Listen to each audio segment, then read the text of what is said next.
একা হয়ে গেলাম কিনা। আমরা মনে হচ্ছে যে একাতেই আমরা গর্বিত যে আমরা একা, কিন্তু আমরা ইতিহাসের সঠিক পথে আছি।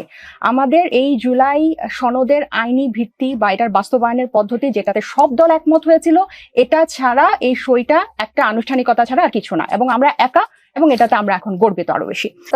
নাহিদ ইসলাম লিখেছেন, তথ্য আন্দোলন যা জামায়াতে ইসলামী শুরু করেছিল আসলে ছিল এক পরিকল্পিত রাজনৈতিক প্রতারণা। বলেছেন আজ বাংলাদেশের জনগণ এই প্রতারণা স্পষ্টভাবে বুঝে গেছে, তারা সত্যের প্রতি জেগে উঠেছে এবং আর কখনো ভুয়া সংস্কারপন্থী বা কৌশলী প্রতারকদের দ্বারা প্রতারিত হবে না। প্রতারিত কি আসলে বাংলাদেশের জনগণ হয়েছে নাকি এনসিপি হয়েছে শুধু? কেননা এনসিপি কি জামায়াতের পাল্লায় পড়ে সনদ স্বাক্ষর করেনি?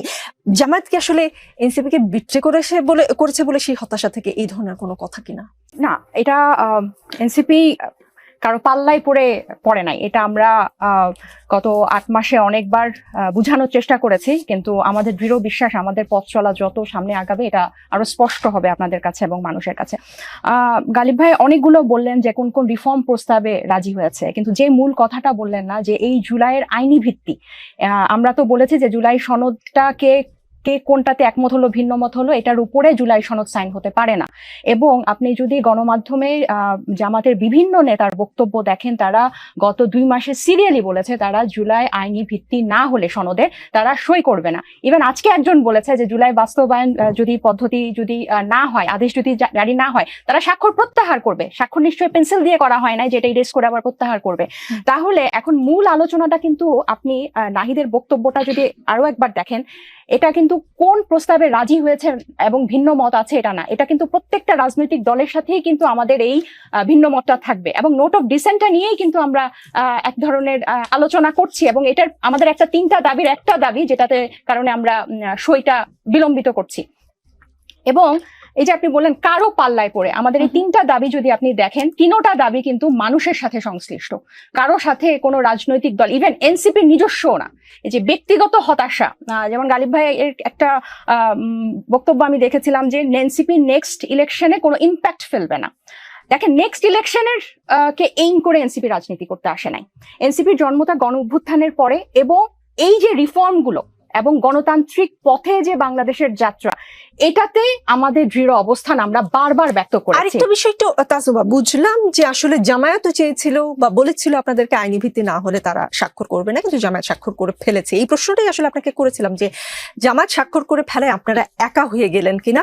সাথে আরেকটা বিষয় বুঝতে চাই, নাহিদ ইসলাম যেটা বলেছেন যে সংবিধানের একটি সুরক্ষা হিসেবে ভোটের আনুপাতিক প্রতিনিধিত্বের ভিত্তিতে উচ্চকক্ষ প্রতিষ্ঠার বিষয়টি মৌলিক সংস্কারের অন্যতম দাবি ছিল।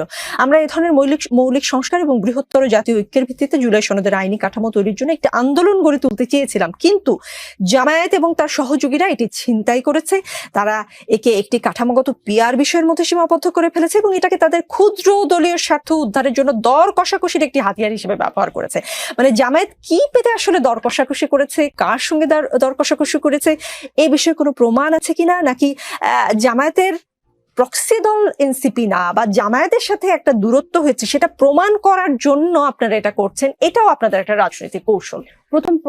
আপনার প্রথম প্রসঙ্গটাতে আসি যে একা হয়ে গেলাম কিনা। আমরা মনে হচ্ছে যে একাতেই আমরা গর্বিত যে আমরা একা, কিন্তু আমরা ইতিহাসের সঠিক পথে আছি।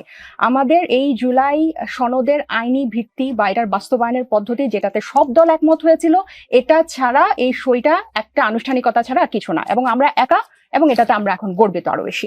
দ্বিতীয় প্রসঙ্গে আসি যে কোনো ধরনের আলোচনা হয়েছিল কিনা। আপনার নিশ্চয়ই মনে আছে যে যুগপৎ আন্দোলনে তারা এই পিআরের দাবিতেই কিন্তু রাজপথে গেল। এখন আপনি যখন মৌলিক সংস্কার, একটা গণ অভ্যুত্থানে কিন্তু সব দল অংশগ্রহণ করেছিল, সবার মধ্যে কিন্তু একটা প্রকাশ্য অপ্রকাশ্য যোগাযোগ ছিল, এবং আপনি যখন গণ অভ্যুত্থান পরবর্তী বাংলাদেশের মৌলিক সংস্কার এবং গণতন্ত্রের দিকে যাওয়ার যে সংস্কারগুলো নিয়ে যখন আন্দোলন করবেন, আপনি যদি সবাই মিলে আন্দোলনটা করেন, তখন কিন্তু এটা আরো স্ট্রং হয় দাবিটা আপনার, কারণ এটা কোনো দলীয় না, এটা জাতীয় একটা দাবি, বাংলাদেশপন্থী দাবি। কিন্তু তখন যখন আপনার নিম্ন কক্ষের পিয়ারের কথা কিন্তু সংস্কারের আলোচনায় ছিল না, এবং উচ্চ কক্ষের পিয়ারটা কেন, যে একটা নির্বাহীকে চেক এন্ড ব্যালেন্সের রাখার জন্য। উচ্চকক্ষের কিন্তু কোনো আইন প্রণয়নের ক্ষমতা নেই, বিল অনির্দিষ্টকালের জন্য আটকাতে পারবে না, শুধু দর কষাকষি করতে পারবে, বিতর্ক করতে পারবে, বিলগুলো নিয়ে তারা আলোচনা করতে পারবে, যেভাবে আমরা ঐক্যমত্য কমিশনে দেখেছি, বা গণ অভ্যুত্থানের পরবর্তীতে যখন যেরকম রাজনৈতিক বিতর্কগুলো অনেকটা উন্মুক্ত। সো আমরা এটা জারি রাখতে চেয়েছি সংসদে, এটা কিন্তু একদম বেসিক একটা পরিবর্তন। সো এটা যদি আমরা অন্যান্য রাজনৈতিক দলগুলোকে সাথে পেতাম এবং এই আন্দোলনটা কিন্তু আরো স্ট্রং হতো।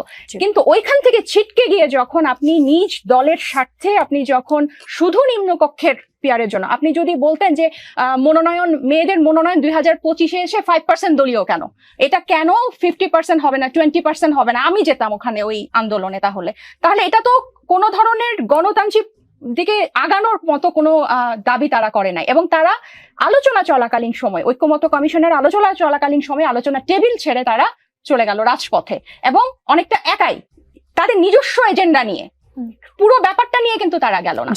তো এখানে কিন্তু এটা একদম পরিষ্কার তাদের নিজস্ব এজেন্ডা।